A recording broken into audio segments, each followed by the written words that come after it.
Oke. Halo guys, di sini kita punya kasus nih. Ada kasus di mana kita punya seorang remaja nih. Remajanya ini dia itu usianya itu 18 tahun. Dia punya keluhan utamanya itu yaitu demam, di mana riwayat penyakit sekarangnya itu dia ini ada batuk juga. Dia juga bilang dia ada nyeri tenggorokan dan juga sulit nelen. Oke. Dia tidak punya riwayat penyakit dahulunya itu, dia sedang tidak pakai obat dan dia tidak menularkan ke keluarga ataupun ke lingkungan sosialnya, let's say ke tetangga gitu. Nah, dari sini, dari keluhan-keluhannya ini gue punya dugaan ini antara dia nih kena tonsilitis. Ini tuh radang amandel atau nama lainnya itu tonsilopharyngitis. Jadi faringnya itu juga bisa kena. Ada juga difteri nih. Lalu ada epiglottitis. Kalau kalian tahu si epiglottitis itu loh yang dia itu menutup jalan masuk ke si saluran pernapasan itu, dia bisa meradang juga. Ini epiglottitis. Lalu terakhir dia juga punya abdomen akut. Nah, gue jelasin deh kenapa bisa ada difteri, epiglottitis dan juga abdomen akut nih. Nah, tonsilitis, difteri dan juga epiglottitis ini mereka punya gejala yang sama-sama bikin nyeri tenggorokan, bikin susah nelen. Lalu kemudian untuk tonsilitis dan juga epiglottitis, mereka sama-sama bikin suara serak. Sementara ke difterinya itu, difterinya itu dia bisa bikin pembesaran kelenjar getah bening. Ini kalau bicara tonsilitisnya itu disebabkan oleh virus. Dia ini bisa dibikin pembesaran KGB. Oke, lalu kenapa ada abdomen akut di sini? Karena ini sebenarnya unik nih. Tonsilitis, difteri, epiglottitis dan juga abdomen akut, mereka bisa terjadi ke anak-anak. Jadi ini lagi gue bahas gejala-gejala di anak-anak. Nah, kenapa bisa ada masalah abdomen akut? Ketika dokter anak atau dokter umum mereka ngedengar si keluhan emaknya itu bilang, ini anak saya dia ini ada mual muntah. Maka duga kita mungkin bisa pikir apa kali ini abdomen akut ya. Nah, nanti balik lagi ke keluhan di atasnya itu nanti kayak gimana. Dan tonsilitis sebenarnya dia itu juga punya masalah abdomen akut jika misalkan dibiarkan terlalu lama gitu. Bisa disebabkan oleh virus ataupun bakteri yang akan gue jelasin nanti. Oke, nah sekarang karena ini masih dugaan, kita nanti akan menggunakan pemeriksaan fisik dan juga pemeriksaan penunjang untuk nanti mengeliminasi si dugaan-dugaan ini. Pertama-tama deh kita lihat deh pemeriksaan fisiknya apa aja. Faringnya itu rupanya hiperemis. Artinya si kerongkongan kita itu dia lagi memerah. Lalu kemudian kita punya tanda vitalnya itu 38 derajat Celcius untuk si suhunya. Oke, dia lagi demam nih. Oke, kita lihat lagi deh. Tonsilnya itu T3A hiperemis. Kalau kalian ingat pembagian tonsil itu dia itu kayak ini, bilang aja si rongga mulutnya itu seperti ini. Jadi di sini ada si tonsil, ini uvulanya. Uvula bilang aja kayak gini. Nah, ini kira-kira ini tonsilnya itu tonsil tip yang stage 1. Stage 1 ini tonsilnya. Oke. Bentar deh. Jadi itu tadi tonsil stage 1. Let's say lagi, gue gambar lebih baik deh. Oke, uvula duluan. Nah, di sini itu tonsilnya itu dia ini stage 2. Oke, lumayan dekat ke si uvulanya deh. Lalu let's say dia ini tonsil T3. T3 itu wah semakin menutup nih. Semakin menutup si lumen mulutnya. Dan nanti kalau terlalu parah di stage 4-nya itu dia mungkin bisa mendorong si uvulanya ngeblokir si jalan masuk makanannya atau udara. Dan itu bisa menjadi masalah. Kalau misalkan orang yang dia itu kalian tahu mendengkur atau mungkin punya masalah tidur kayak sleep apnea gitu. Dia ini ada tipe yang obstruktif di mana bisa aja ini karena ada penutupan jalan di pernapasannya itu dia bisa bikin suaranya itu mendengkur. Lalu kalau misalkan udara gak bisa masuk karena mungkin hidungnya lagi pilek, bisa menyebabkan hipoksia, kekurangan oksigen, ataupun si CO2-nya gak bisa dikeluarkan, bisa terjadi asidosis. Dan itu lead to complication yang gak akan gue bahas di sini. Ini cuma sebagai gambaran aja.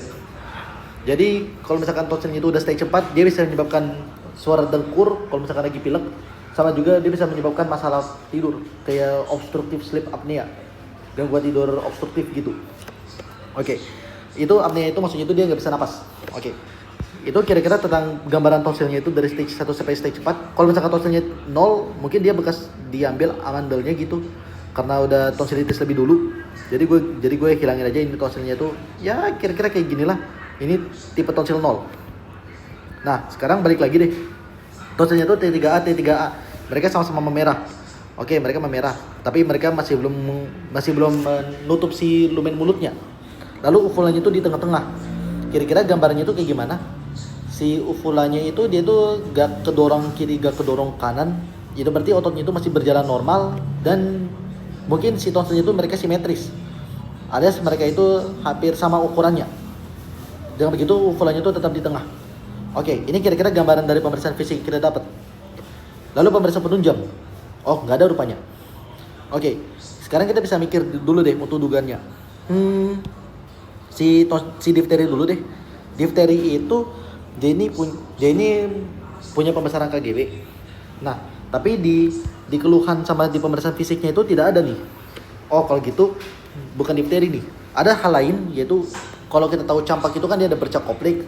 Kalau misalkan di campak Jerman atau rubella itu dia ada Vorheimer spot di lagi-lagi mulut lunak. Ada kayak peteki gitu yang ada di kulit, khasnya DHF.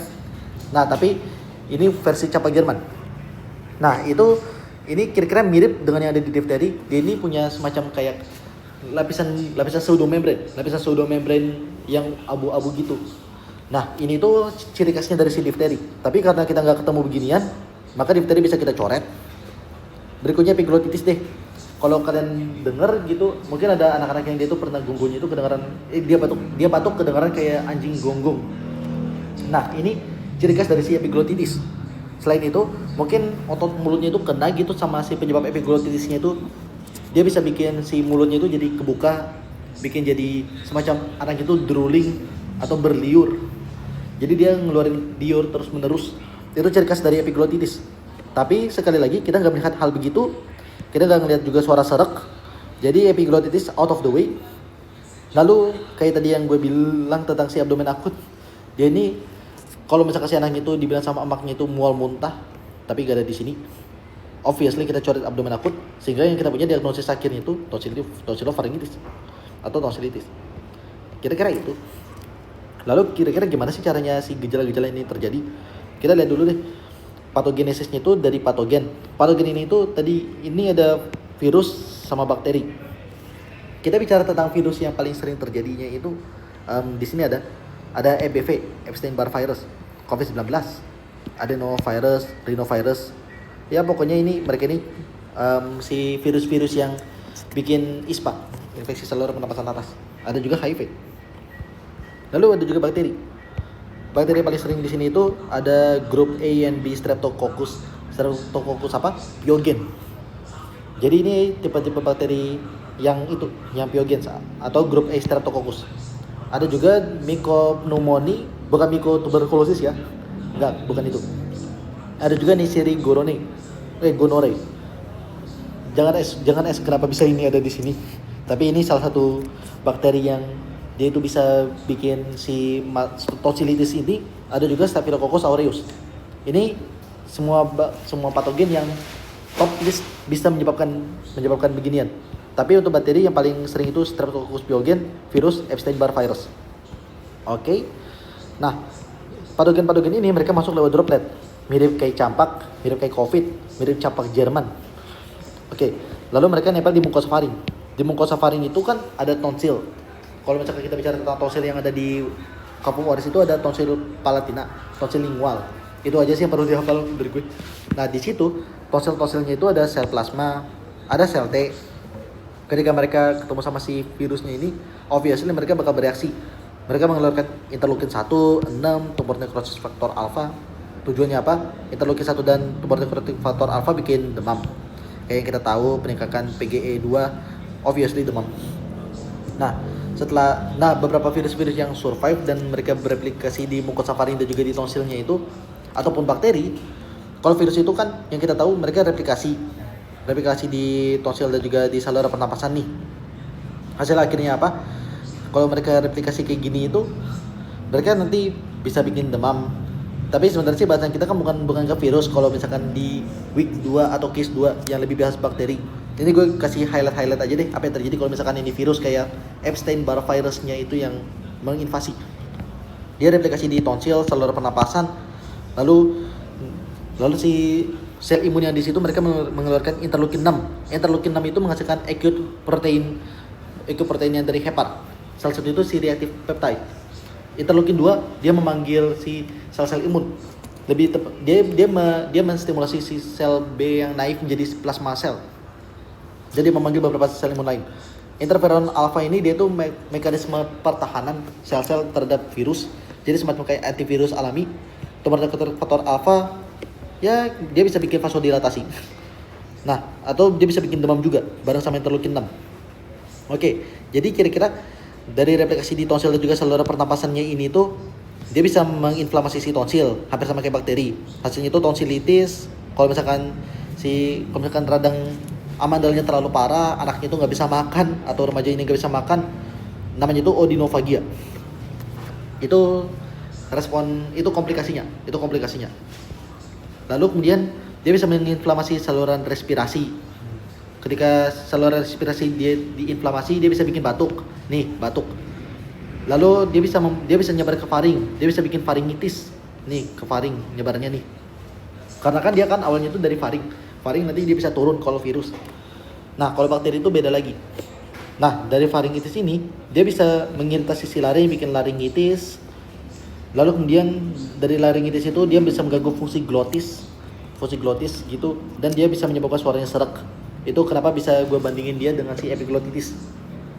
Oke, komplikasinya itu ada apa aja sih? Komplikasinya itu dia bisa bikin pembesaran kelenjar getah bening servikal, makanya gue bandingin dengan difteri, atau levodenopati, pembesaran KGB. Lalu kalau misalkan di saluran respi dia bisa bikin asma, bisa bikin pilek. Pilek ini kalau dari si tahu kan adenovirus, rhinovirus, virus-virus yang bikin demam itu. Ya, virus-virus yang bikin pilek. Kalau misalkan udah terlalu parah dia bisa bikin sinusitis, nyumbat si sinus-sinusnya, dan bisa membuat suaranya serak. Oke, kira-kira itulah. Lalu ini kalau respon imun, kalau ke organ lainnya itu ini beberapa komplikasi lain katanya. Dia kalau misalkan si virusnya pergi ke telinga, dia bisa bikin obstruksi tubaustasius, maka nanti si telinga tengah, mukosa telinga tengah atau otis medianya itu dia bisa meradang, dia bisa jadi numpuk nana-nana karena ada bakteri yang tumbuh subur di situ. Lalu habis itu jadi tempat nongkinya itu bisa bikin otitis media, radang telinga tengah. Kalau misalkan ke si saluran pencernaan, makanya gue bandingin sama si abdomen akut, toksinnya itu dia bisa melakukan efek ini. Kalian bisa baca sendiri ini. Dia bisa meningkatkan sekresi klorida, lalu dia bisa menurunkan kadar natrium di situ. Yang dimana natrium itu kan dia membantu absorpsi glukosa dan juga air. Apa efeknya? Air banyak numpuk di ususnya. Air yang numpuk di usus itu bikin encer, jadinya diare. Efek lainnya itu dia bisa bikin gastroenteritis. Oke, itu kira-kira untuk komplikasi di GIT. Komplikasi di matanya itu ada apa aja sih? Komplikasi di mata dia bisa bikin iritasi konjungtiva, yang kita tahu itu jadi konjungtivitis. Dimulai dulu dari ada pelebaran pembuluh darah di mata, itu yang kalau di DBD yang gue presentasi terakhir kali itu injeksi konjungtiva yang berakhiran bikin konjungtivitis, radang konjungtiva. Itu virus. Oke, jadi itu virus tadi. Nah, sekarang kita masuk ke topik utamanya nih, ke bakterinya nih. Bakteri itu dia dipicu sama apa sih? Grup A and B Streptococcus pyogen. Ingat itu. Nah, dia bisa membuat inflamasi di tonsil, mirip banget kayak si virus, karena kalau virus itu kan dia nyebar secara sistemik.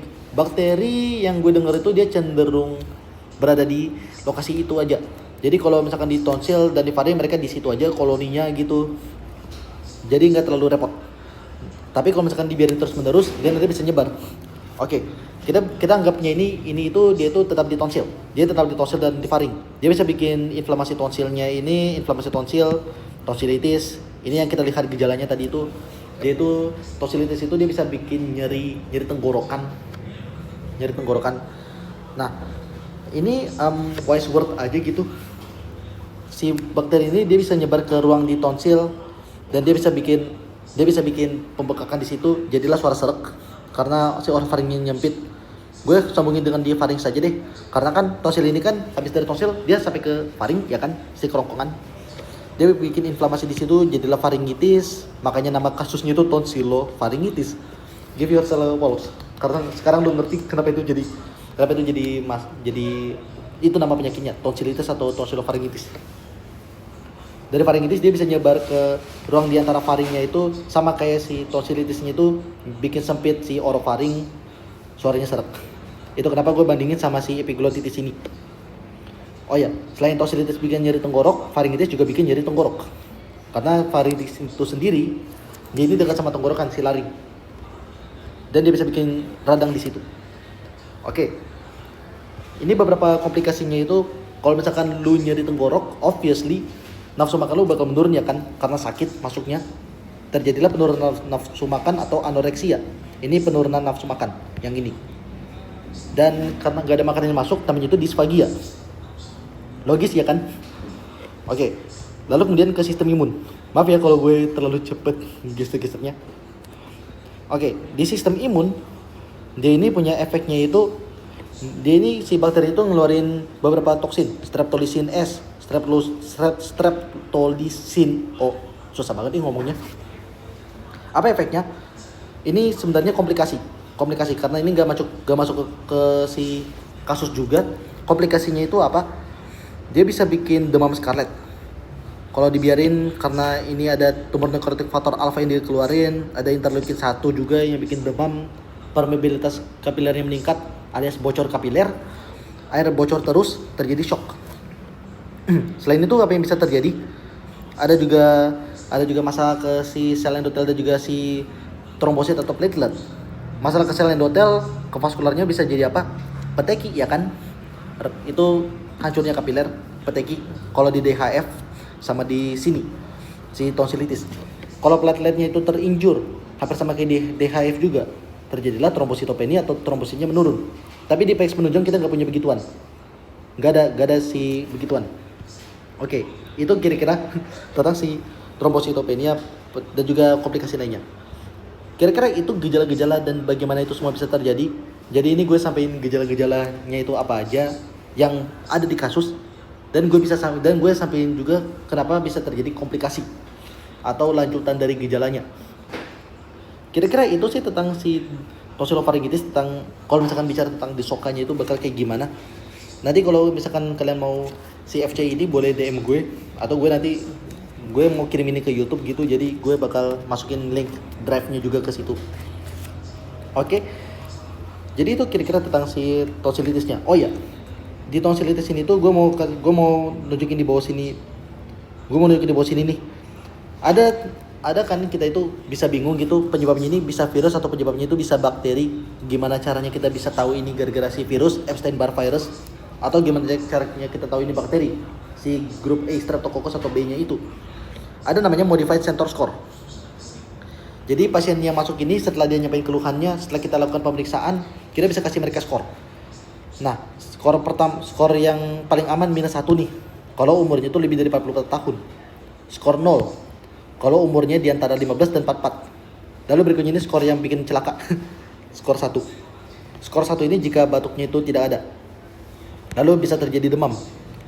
Lalu karena si tonsil ini dia itu ada peradangan, kalau bakteri itu kan dia bisa nyerang si sel imunnya, dan dari situ bisa terbentuk nanah atau pus.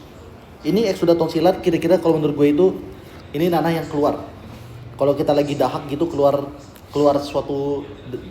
cairan yang kuning kehijauan, kalau dari tutor gue itu ini pertanda bakteri.